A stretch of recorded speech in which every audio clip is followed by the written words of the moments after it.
Қос өмірдің басталуы. Арман Сәдуақас, Қазақстан Республикасы Ішкі істер министрлігінің жасырын операциялар бөлімінде арнайы дайындықтан өткен ең сенімді қызметкер. Оның мінсіз өмірбаяны, темірдей тәртібі және еш күмән туғызбайтын жүзі оны ең қауіпті істерге пайдалануға ыңғайлы адам етті. Бір күні оған ұсыныс келді. Одан гөрі бұйрыққа көбірек ұқсайтын. Сен енді басқа өмір сүресің. Сен Арман емесің. Есіңде болсын, бұл миссия, тірі қалсаң да қайта оралмайсың. Қайда жібересіздер? Бізге іштен жұмыс істейтін адам керек. Мафияға бір топ бар. Көлеңкелі қаржы, шекаралық тасымал, тапсырыспен кісі өлтіру, бәрі солардың қолында. Сен енді соның бірісің. Бір айдан кейін ол жаңа есіммен, жаңа өткен шақпен және жалған биографиямен мафияға енді. Қара нарықтағы құрылыс фирмасында есепші ретінде жұмыс істеді. Бірақ шын мәнінде әрбір адамды, әрбір тасымалмен келісімді жүйеге жеткізіп отырды. Арада 6 ай өтті. Бір күні мафия жетекшісі Сәрсенбай оны жеке кабинетіне шақырды. Әреке, бізге саған қатысты бір қызық хабар келді.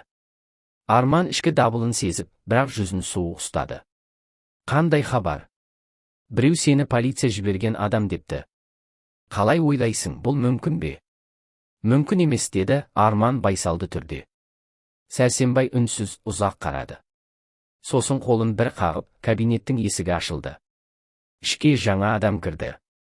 Таныс дауыс. Біз бұны өзіміз жібердік, Сәрсенбай аға. Бұл біздің адам. Арманның жүрегі тоқтап қалғандай болды. Бұл Нүрекең, баяғыда өзімен бірге полиция академиясында оқыған, кейін із-түссіз кеткен жігіт. Не дейсің? Деді Арман сыбырлап. Сен мені іздеп едің. Міне таптың. Бірақ мен сен ойлаған жақта емес едім.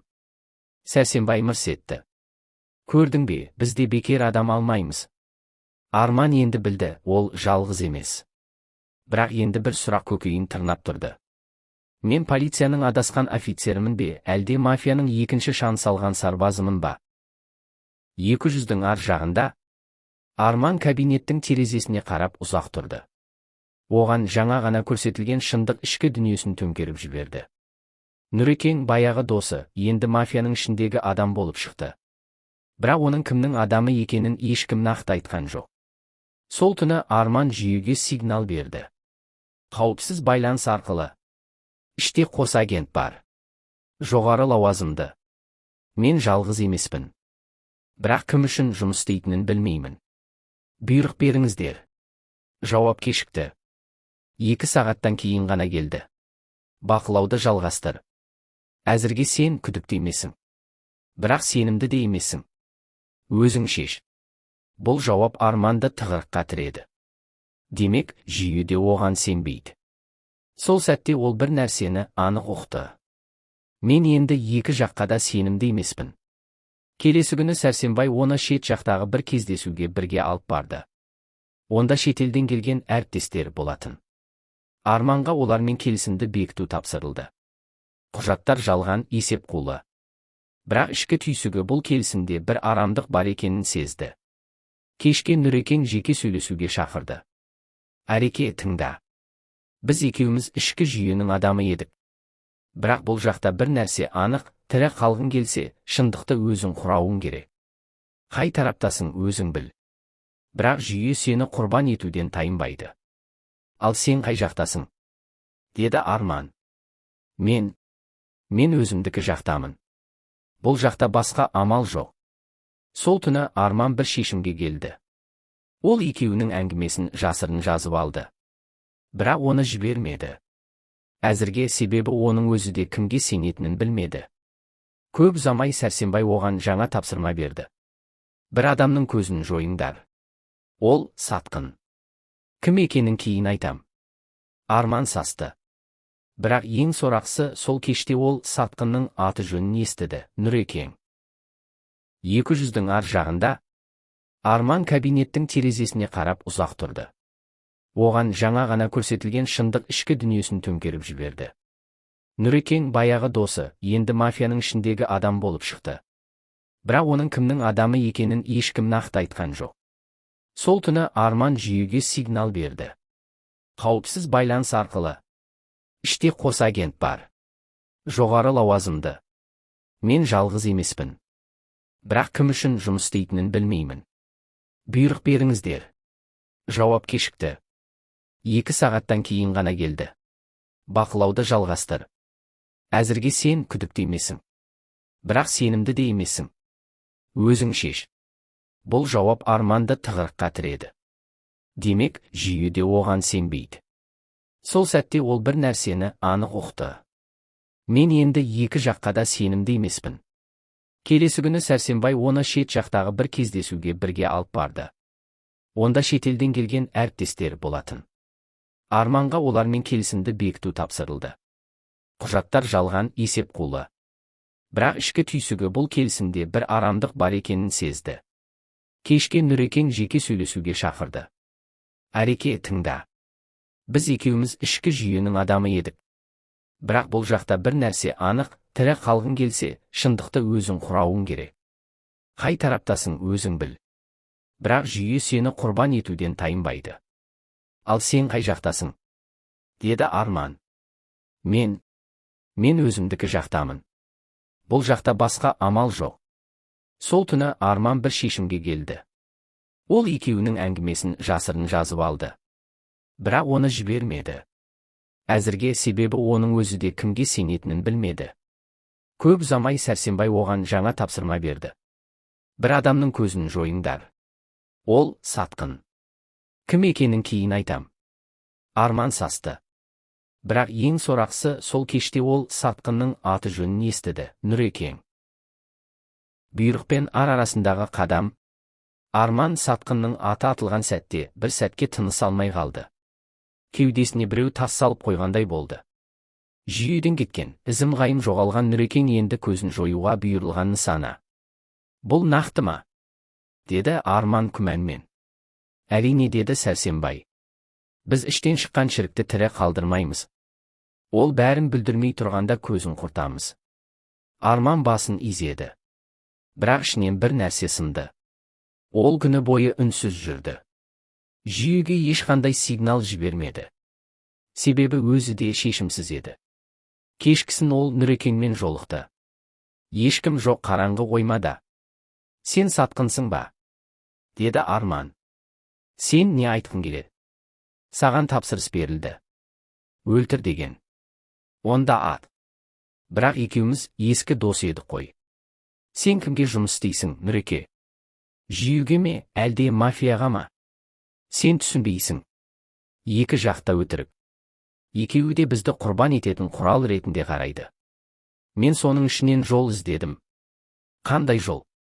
Өз жолымды. Кейде аман қалу үшін адам бәрін сатып кетуге мәжбүр болады. Бірақ арын емес. Арман үнсіз қалды. Қолындағы пистолет ауырлап кеткендей. Сол сәтте Нүрекең арқасын бұрып есікке беттеді. Атқың келсе ат. Бірақ сосын өзіңде өлсің. Екеумізде сол жүйеге керек емеспіз. Біз құрал болдық.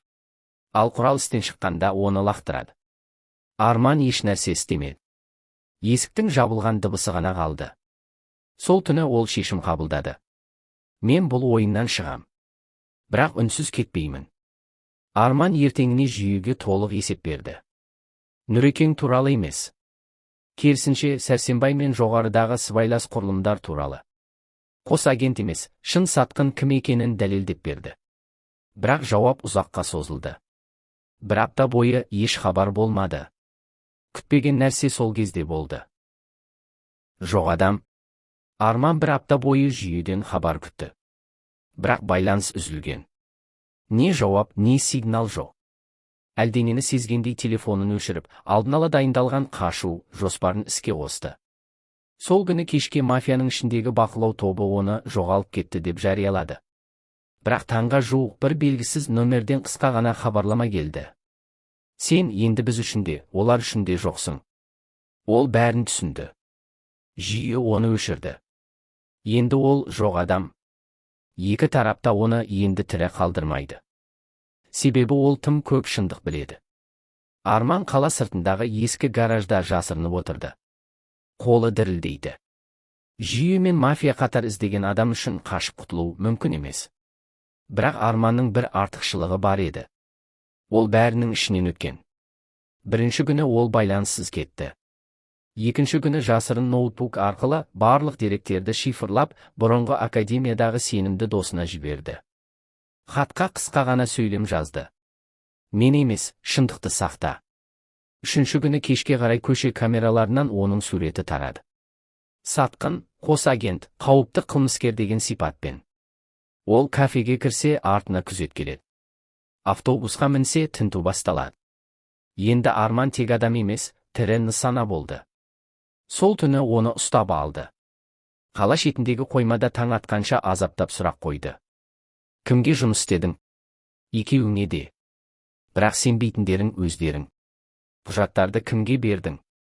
Ар намысы бар адамға. Ол кім? Ар намыс. Сендерде ол жоқ қой. Оны өлтіруге шешім шықты. Бірақ сол сәтте есік сарт етіп ашылып, арнайы жасақ қоймаға лап қойды. Арман есеңгіреп қалған сәтте ғана қарсы алдынан Нүрекең шықты. Айттым ғой.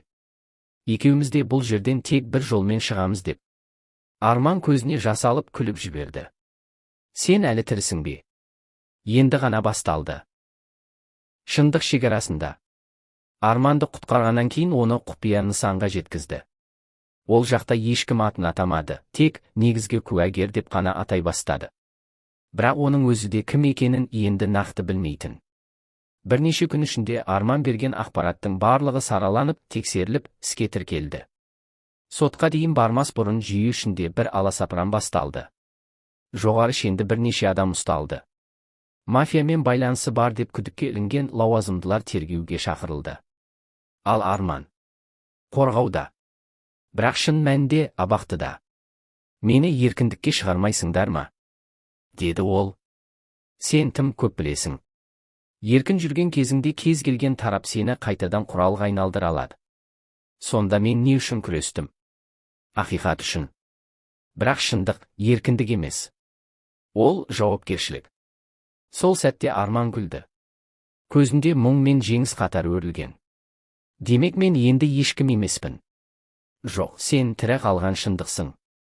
Бір айдан соң бұқаралық ақпарат құралдары беттерінде қос агенттің ақиқаты деген аноним материал жарық көрді.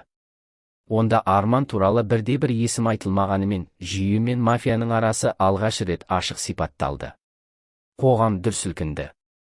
Кейбіреулер оны сатқын деді. Кейбірі батыр. Бірақ оның өзі ешкімнің пікірі үшін өмір сүрмейтінін білді. Ол таңдауын жасады. Сенім үшін. Бірнеше жылдан кейін бір шетелдің кішкентай ауылында мұғалім болып жүрген қазақ азаматы жайлы әңгіме тарайды. Көзқарасы өткір, жүзі тұйық. Бірақ оның сөздері әрқашан бір нәрсені еске салады. Кейде шындықты айтқан адам ең үлкен жауға айналады. Бірақ үнсіз қалған мәңгілік құрбан. Соңы